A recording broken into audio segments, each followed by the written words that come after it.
사도행전 강의 세 번째 시간입니다. 알 필요가 없는 것, 할 필요가 있는 것 이란 제목으로 말씀 증거합니다. 알 필요가 없는 것, 할 필요가 있는 것. 예수님께서 인류의 죄를 위해서 십자가에 못 박혀 죽으셨습니다. 그리고 약속하신 대로 3일 만에 부활하셨습니다. 예수님은 부활하신 후에 바로 승천하지 아니하시고 제자들에게 그 부활체를 보여주시고 그리고 40일 동안 지상에 남으셔서 부활의 영광을 제자와 또 수많은 사람에게 나눠주고 확인시켜 주셨습니다. 제자들은 예수님이 승천하시기 전에 알고 싶은 것이 있었어요. 너무 궁금한 게 있어서 한번 물었습니다. 그래서 이렇게 묻습니다. 주님, 이스라엘을 회복하심이 지금입니까? 이스라엘을 회복하심이 지금입니까? 이 이스라엘을 민족을 다시 세우고 국가를 다시 세우기 위한 때가 지금입니까? 물어봤어요. 그 물음은 매우 종말론적인 질문이 될 수 있지만 또한 매우 개인적인 질문이 될 수도 있습니다. 예수님 당시 이스라엘은 지난 600년간 제국의 식민지 지배를 받고 있었고 그리고 유랑의 삶을 보냈다고요. 그리고 예수님 당시 그리고 제자들은 로마의 식민 지배를 받고 있었습니다. 그러니까 나라 없는 서름에 살던 그 제자들에게 이스라엘의 재건은 어찌 보면 꿈이고 비전이었을 거라고요. 그리고 이때 제자들은 젊었습니다. 혈기왕성했습니다. 애국심도 깊었습니다. 그러하니 예수님을 통해서 우리의 민족, 우리의 국가 이스라엘이 지금 회복되는 것 아닌가? 라고 하는 기대감이 넘쳤다는 겁니다. 우리 한민족도 일제 36년에 어떤 식민 지배를 받았던 적이 있지 않습니까? 일제에 의해서 성노예로 끌려간 그 위안부 할머니들이 매주 수요일마다 일본 대사관 앞에서 침묵의 시위를 하고 있습니다. 그런 할머니를 보고 있느라고 하면 이 나라 잃은 백성의 핍박과 그런 서름이 어떠했는지 짐작할 수 있습니다. 이스라엘과 우리 한민족은 참 비슷한 점이 많고요. 그 고난의 강도와 고난의 어떤 특징들이 아주 비슷한 점이 많이 있습니다. 그러니까 식민지 청년인 이 예수님의 제자들 입장에서 조국의 미래에 대한 질문은 충분히 할 수 있는 질문이죠. 다만 아쉬운 것은 무엇이냐? 제자들이 예수 그리스도의 구원을 너무 좁게만 이해하고 있었다라는 점입니다. 예수 그리스도의 죽으심과 부활이 의미하는 것이 무엇인지 제자들은 명확히 깨닫지 못했다는 겁니다. 예수 그리스도의 죽으심과 부활은 이스라엘이라고 하는 한 민족, 한 국가의 회복만을 의미하는 것이 아니죠. 예수 그리스도의 죽으심과 그 부활은 하나님 나라의 우주적 통치, 우주적 다스림의 회복이고 그것을 위해 죄에 대해서 죽으시고 의에 대해서 부활하신 것입니다. 복음은 개별성을 담은 공동체성이고 복음은 지역을 담은 우주적 신앙이라고요. 결코 한 민족에 국한될 수 없고 한 국가에 국한될 수 없는 것이 바로 복음입니다. 저는 조국교회가 복음을 지나치게 개인화시킨 것이 아쉽습니다. 제자들이 이스라엘의 회복이 지금입니까? 라고 물은 것처럼 자기를 위한 예수님으로 국한시킨다는 거예요. 예수님이 자기 안에 머물러 있는 예수님이 되고요. 예수님이 나를 위해서만 죽고 예수님이 나를 위해서만 부활하신 아주 개인적인 예수님으로 우리가 국한하고 있지 않는지 되물어 볼 필요가 있습니다. 예수님, 앞으로 내 인생은 어떻게 되는 거죠? 우리 아들은 대학 들어가나요? 우리 자유교회에 많은 성도가 몰려오게 하소서. 우리 신앙이 이렇게 개인적이라는 겁니다. 우리 신앙이 이렇게 아주 한계 지어져 있는 좁은 울타리 속에 살아가는 모습입니다. 1박 2일이라는 예능 프로 아마 다들 재미있게 볼 겁니다. 우리 자유교회는 저녁 예배가 있기 때문에 이 1박 2일을 볼 수가 없죠. 저 같은 경우는 가끔 재방송으로 보고 있는데 참 재미납니다. 참 재미나요. 그중에 이게 복불복 게임이라는 게 있잖아요. 복불복 게임. 이렇게 커피통 여러 개 놔둔 다음에 그중에 까나리를 채워 넣는 거죠. 그래서 그 까나리를 먹은 사람은 이제 걸려서 뭐 야외 취침하는 거, 뭐 이런 내용의 예능 프로이지 않습니까? 그런데 이 팀원 중에 이제 까나리를 걸리면 그 까나리에 걸리지 않는 팀원들이 동시에 외치는 거예요. 나만 아니면 돼! 이거. 나만 아니면 돼! 그게 복부벌 게임이에요. 나만 아니면 돼. 나만 아니면 돼. 저는 그 나만 아니면 돼 라고 하는 그 외침이 우리 조국교회에 어떤 넉나간 환희처럼 들릴 때가 있어요. 야, 넋이 나간 생각 없는 교회들의 외침.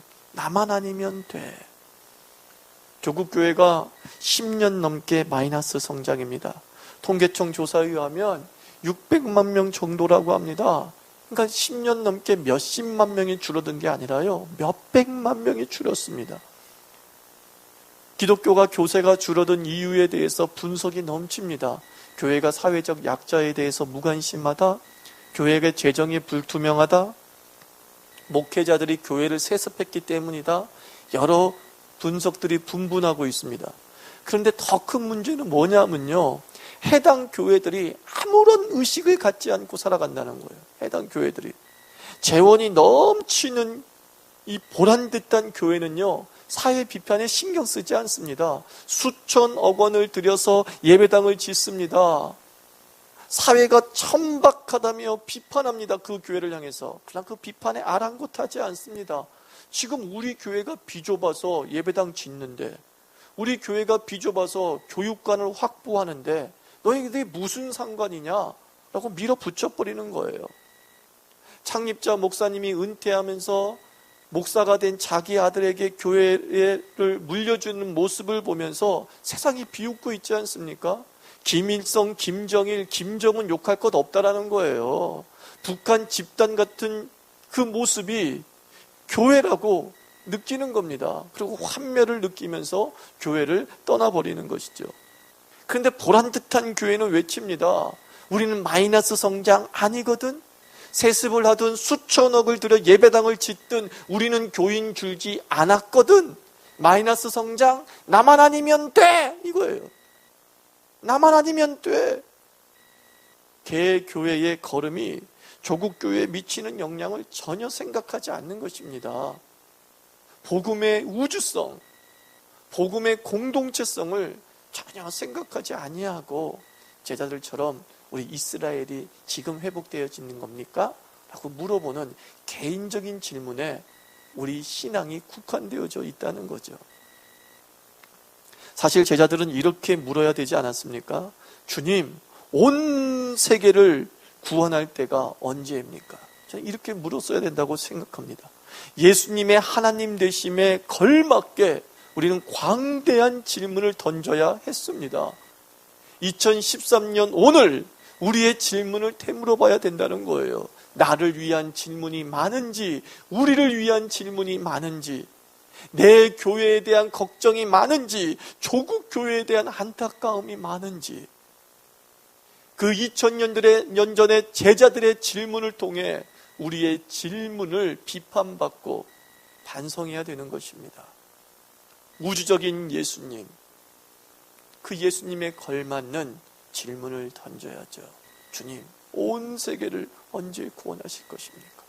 주님, 핍박받고 어려운 자들이 이리 많은데 저들을 위해 언제 재림하실 겁니까? 우리의 신앙이 넓어지기를 원합니다. 복음을 담은 신앙은 예수님처럼 넓어져야 될 줄 믿습니다. 신앙은 광대해야 됩니다. 하나님은 온 세상을 다스리기를 원하십니다.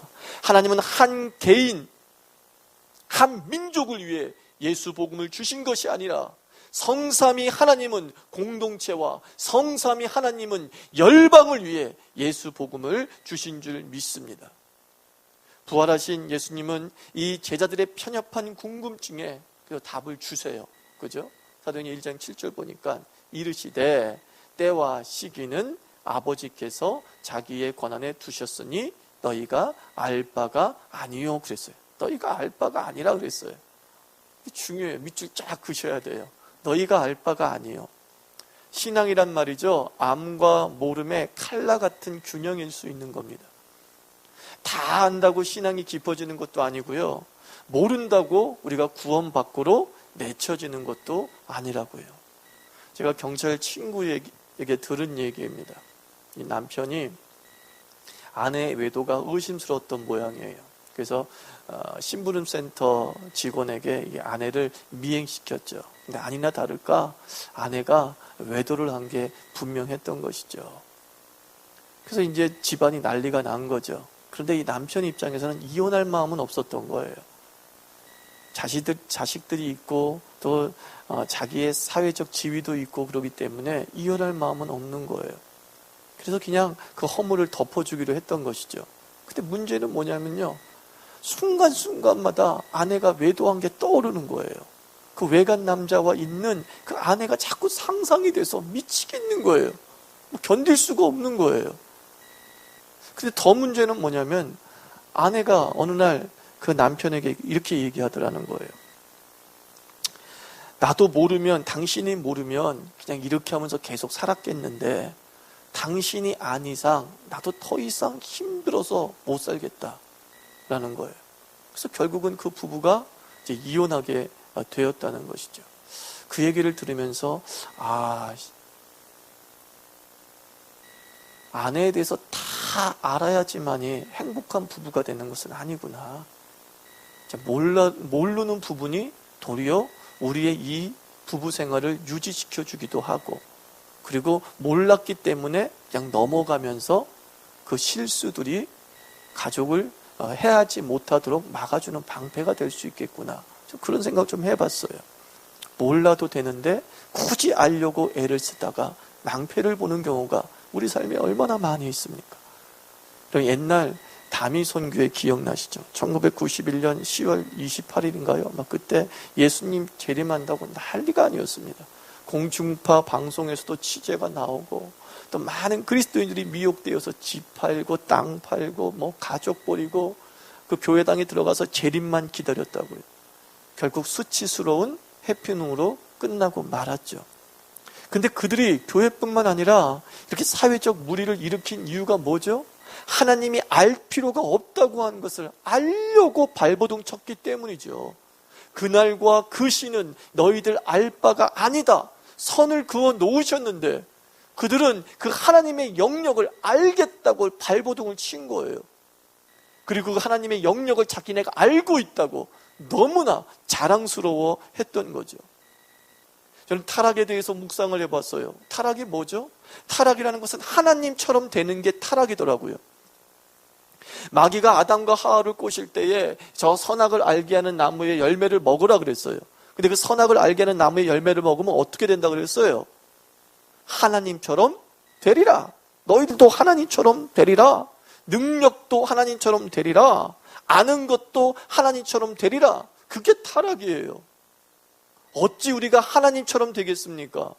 어찌가 우리가 하나님만큼 알겠습니까? 어찌 우리가 전능하신 하나님을 똑같이 따라갈 수 있겠습니까? 이단과 사이비들은요, 몰라도 되는 거 있잖아요. 그런 것들을 안다고 떠벌리고 다닌다고요.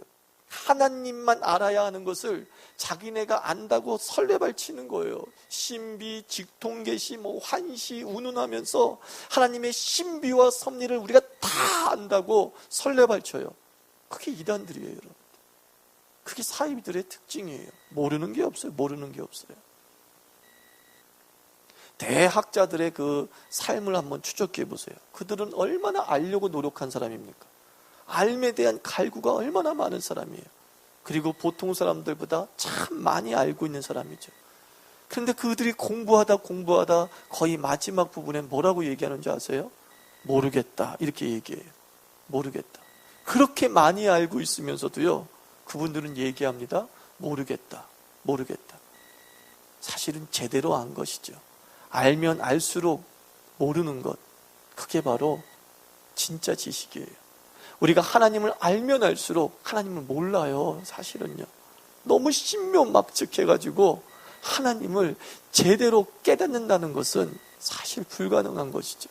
그래서 하나님이 조금씩 우리에게 알려주신 것을 아는 것만 해도 우리는 놀라운 지식의 경험을 하게 되는 것이죠. 수요일마다 성경 세미나를 하고 있습니다. 창세기, 요한계시록 등 한 장 한 장, 한 권 한 권을 다루고 있습니다. 이제 다니엘서에 들어갔습니다. 다니엘서는 묵시문학이죠. 묵시문학에서는 심판받을 나라를 말합니다. 그리고 어느 때에 심판이 있을 것이라고 말하잖아요. 그러나 그 심판받을 나라가 대한민국이다, 미국이다, 일본이다 라고 구체적으로 적시하지 않잖아요. 상징과 은유로 묘사해요. 철이다, 노시다, 흙이다.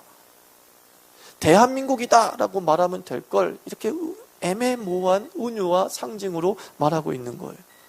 또 그 심판의 때를 말할 때에도 2014년이다 이렇게 말씀하면 좋을 텐데, 이 묵시문학에서는 한때, 두때, 두때 반 이렇게 얘기하고 있는 거죠.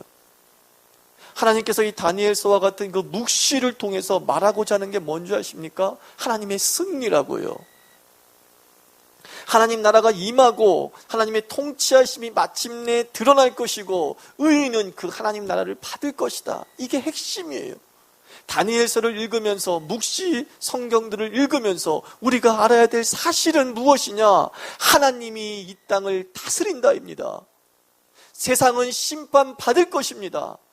그리고 주를 부르는 자는 구원을 얻을 것이다. 이것이 아는 거예요. 이것을 알기를 원하시는 거예요. 근데 많은 사람들이 그것을 알려고 애쓰지 아니하고, 그 심판의 때가 언제야? 그 심판받을 나라가 어떤 나라야? 적그리스도가 누구야? 알 필요가 없는 거예요, 사실은요. 그것은 주제가 아니에요. 근데 그 주제가 아닌 것들, 비본질적인 것들을 알려고 발버둥 치는 거죠. 그러다 이단되고, 그러다 사입이 되고, 그러다가 나도 모르게 신천지에 앉아있는 나를 발견하게 되는 거예요. 그럼 다들 학교 다니면서 1등과 꼴등의 차이가 발생하지 않습니까? 그러니까 1등과 꼴등의 차이가 여러분들 뭐라고 생각하세요? 여러 이유가 있겠죠. IQ? 아니에요. IQ 아닙니다. 1등과 꼴등의 결정적 차이가 뭐냐면요, 핵심 간파 능력이에요. 핵심 간파 능력. 1등은요, 일단은 시험 범위를 알아요. 그럼 여러분 얘기하겠죠. 에이, 시험 범위 모르는 애들이 어디 있어요? 그렇게 얘기할지 모르겠지만 여러분이 꼴등을 안 해봐서 그래요. 정말 공부에 관심 없는 애들의 상당수가 말이죠, 시험 범위가 어딘지 몰라요. 자 보세요. 시험 범위가 어딘지 모르니 어디서부터 공부해야 될지 알겠어요? 모르겠어요? 모르죠. 저 같은 경우는 말이죠, 심지어 그 대학 때 중간고사 날짜까지 까먹은 사람이에요.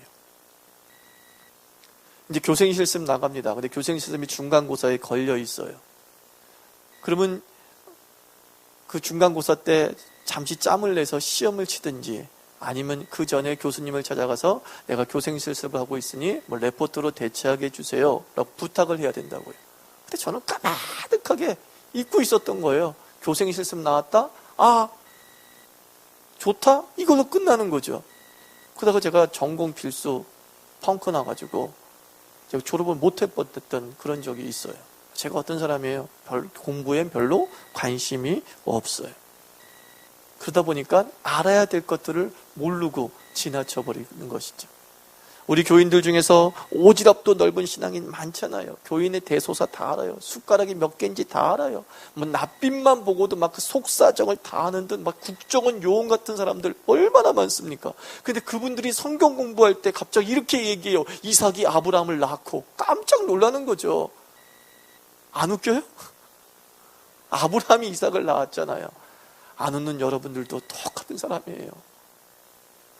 대소사는 다 아는데 성경을 몰라요. 알아야 될 주의 말씀은 몰라요.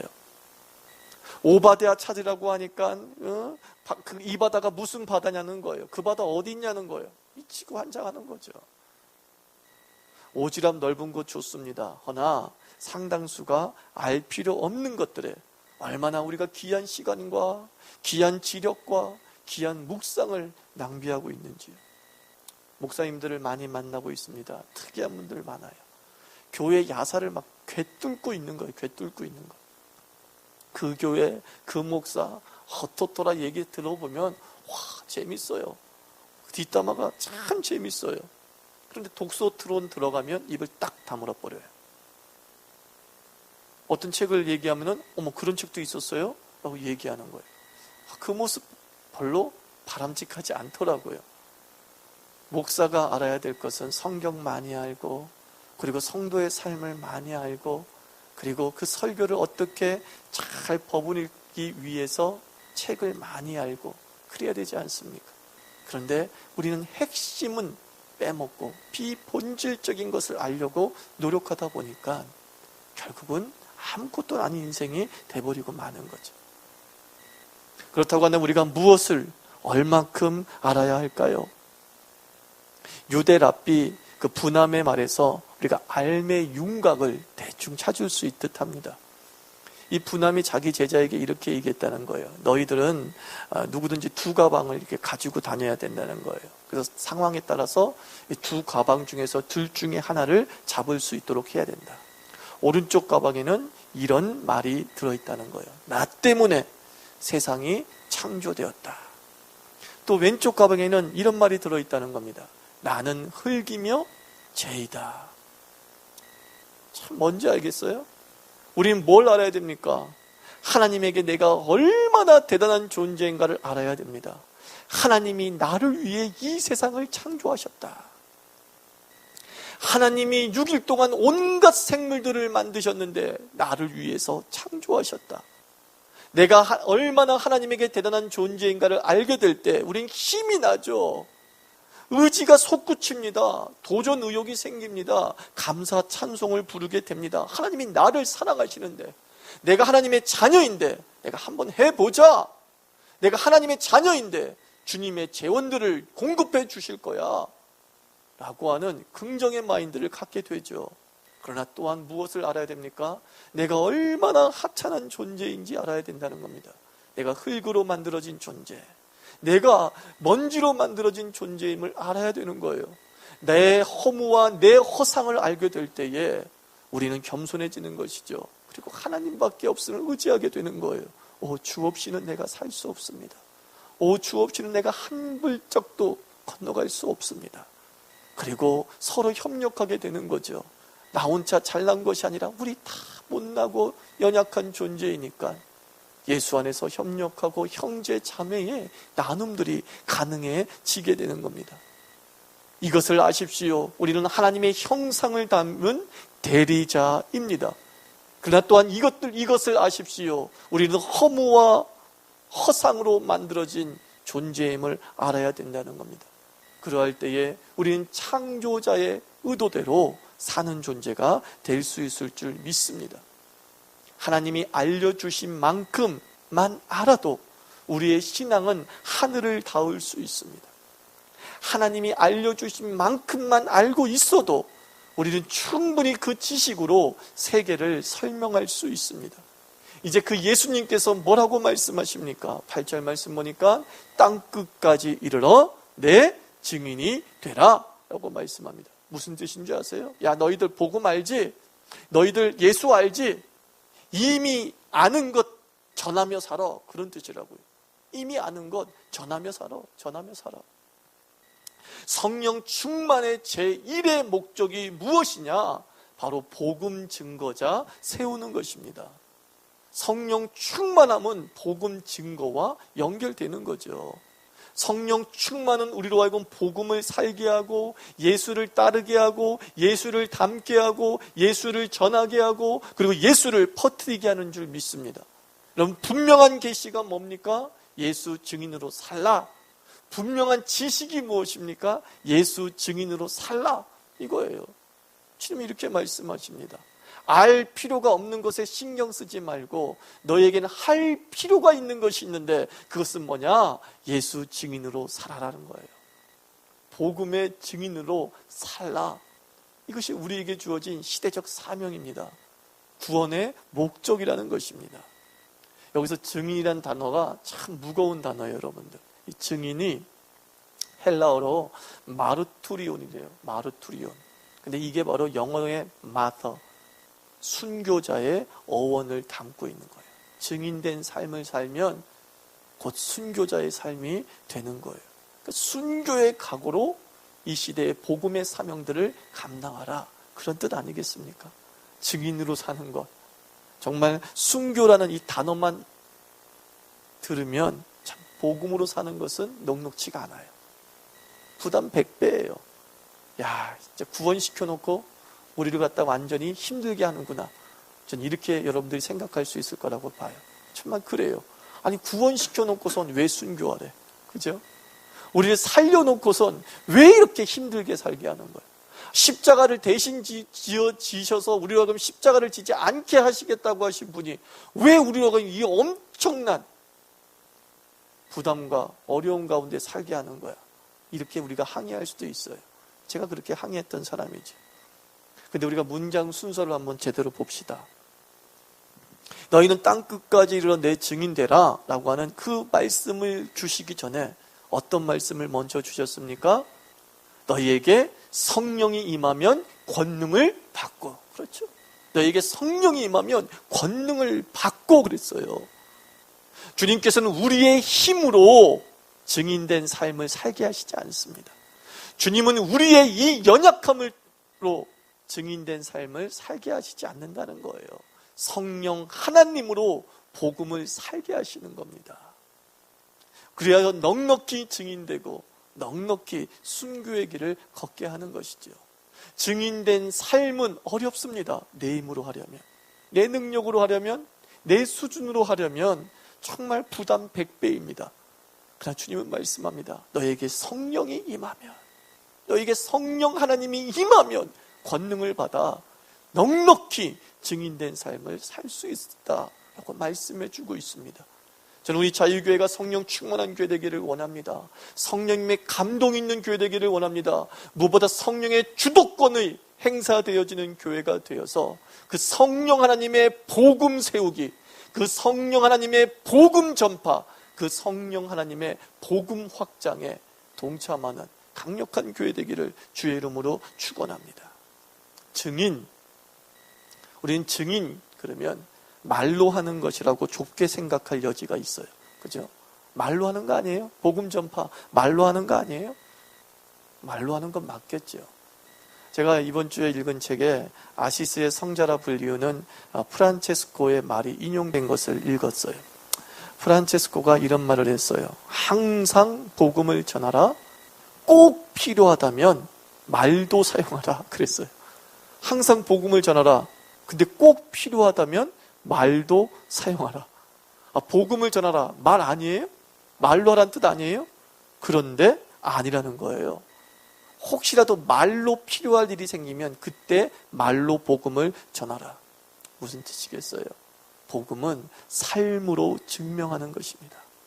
예수 증인은 자기의 삶을 던져서 예수를 표현하는 것입니다. 안디옥에서 저들이 그리스도인이라고 비로소 불리우게 되었다라고 했습니다. 작은 그리스도인이라는 뜻을 가지고 있습니다. 이 작은 그리스도라는 뜻은 경멸의 어조입니다. 그리스도를 닮았다는 거죠. 그리스도와 똑같다는 것이죠. 안디옥 교회는 그들의 삶을 통해서 그리스도를 보여주었어요. 그러자 세상 사람들은 얘기합니다. 아우, 작은 그리스도. 얼마나 예수를 닮았으면, 얼마나 예수를 잘 표현했으면 아우, 작은 그리스도라고 했겠냐는 거예요. 증인은 몸으로 먼저 표현하는 거예요. 복음은 몸으로 먼저 표현하는 것이에요. 꼭 필요하다면 말로 하라. 한번 생각해 보십시오. 목사와 기독교인을 조롱하듯 하는 말이 있잖아요. 야, 하여튼 목사는 아는 것이 많아서 입만 살았어 그래요. 입만 살았어. 목사는 물에 빠지면은 저기 발이 동동 뜬다면서요. 왜 그런지 아세요? 붕어랑 얘기하느라 발이 동동 뜬대요. 입만 살았대요. 그래요. 우리는 입으로는 수백 번 순교합니다. 우리는 입으로는 수백 번 증인의 삶을 살아가고 있습니다. 입의 복음, 저는 중요하다고 봅니다. 들리는 복음 중요합니다. 믿음은 들음에서 나기 때문에 들리는 복음은 매우 중요합니다. 그러나 21세기를 살아가는 2013년을 살아가는 이 시대에 무엇보다 저는 보이는 복음이 더 절실하다고 생각합니다. 들리는 복음 중요합니다. 그러나 지금은 보이는 복음이 더 절실합니다. 예수님께서, 하나님께서 사람의 몸으로 오신 것을 성육신이라고 합니다. 말씀이 육신이 되어 오신 것을 성육신이라고 합니다. 성육신을 쉬운 말로 하면 뭐라고 할 줄 아십니까? 보이는 하나님이에요. 맞죠? 성육신, 보이는 하나님이에요. 그 전까지는 들리는 하나님이었어요. 말씀하시는 하나님이었어요. 그런데 어느 날 예수 그리스도를 통해서 하나님이 보이기 시작했어요. 그게 성육신이에요. 복음이 보였어요. 그게 성육신이에요. 예수님께서는 너희들이 낮은 삶을 살아라, 희생하는 삶을 살아라 라고 들려주셨어요. 그러나 그분은 성육신 하시어서 낮은 삶을 보여주셨어요. 희생의 삶을 보여주셨어요. 십자가의 삶을 보여주시는 시청각 교제가 되셨어요. 성육신, 보이는 하나님이시죠. 우리는 보이는 증인이 되어야 됩니다. 우리는 보이는 순교자가 되어야 됩니다. 입으로 죽는 자가 아니라 몸으로 죽는 자가 되어야겠죠. 예수를 온전히 드러내는 그런 생명의 증인 되기를 주의 이름으로 축원합니다.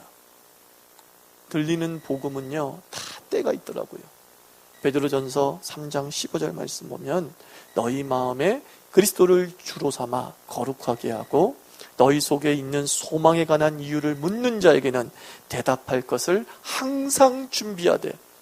자, 베드로전서 3장 15절 먼저 뭔 얘기를 해요? 너희 마음에 그리스도를 주로 삼아 거룩하게 하고, 삶을 얘기하고 있죠. 그리스도인다운 빛과 소금의 삶을 얘기하고 있죠. 아, 그랬더니만 주변 사람들이 궁금해서 물어본다는 거예요. 너는 왜 그렇게 사는 것이니? 너는 왜 그렇게 실실실 웃으며 사는 거니? 너는 뭐가 좋다고 그렇게 찬송하며 사는 거니? 너는 그 뭐가 좋다고 그렇게 양보하며 사는 거니? 아, 궁금해서 물어본다는 거죠. 그때 우리는 얘기하는 겁니다. 내 안에 예수 그리스도 때문에, 나를 위해서 죽으시고 나를 위해서 3일 만에 부활하신 그 복음 되신 예수 때문에 내가 웃는다?